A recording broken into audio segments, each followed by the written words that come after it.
Hello everyone, my name is Aftab Mandal. In today's video, I am going to talk about control statements in Java. We are recording this video on 22nd of December 2022. As we all know, Java executes the code line by line. In the same way, it executes the statement from top to bottom. But it will be very hectic if our code is too long and we cannot control the statements. So Java provides some features like we can control the flow of statement. We can control that which code we want to execute. We can branch the code and we can loop the code. So these features are called as control statements in Java. We will discuss each of them in detail. So let's start our video with the types of these control statements. Java provides three types of control statements. They are conditional statements and loop statement and jump statement. So first, the condition statement. It is also known as decision making statement and selection statement. As the name suggests, these statements is used for decision making.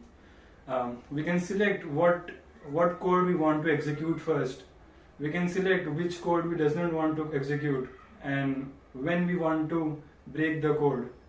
There are subtypes like if statement and if else statement, if ladder, and if else nested statement, and we have switch statement in this case.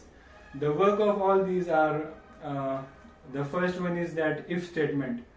If the code is execution, if the execution of this code is true, then only our code will execute in if statement. And then second one is that if else. In this we have two conditions.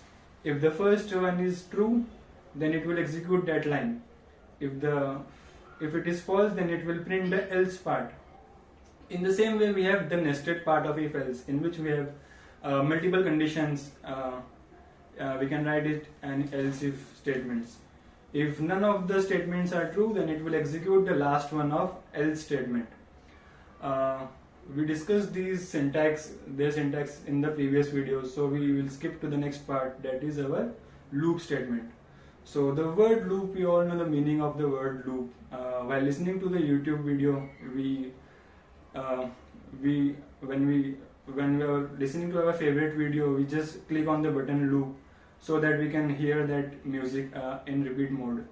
We can also, so here in Java, the loop has the same meaning. Meaning we can execute the same code again and again.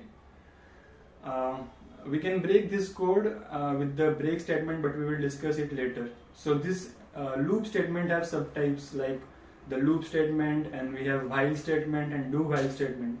These three are same, but the only difference in there is that in syntax.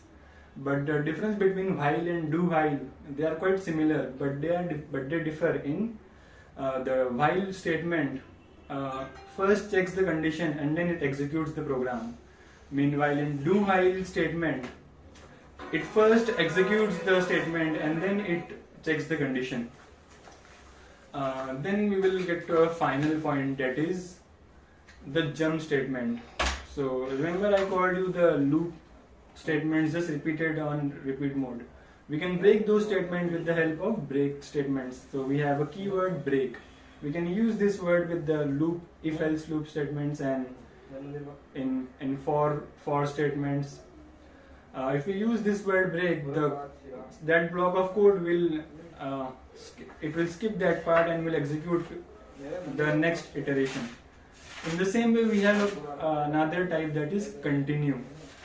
If we use this continue keyword, that particular code will skip. It will get skipped and it will directly move on to the next iteration.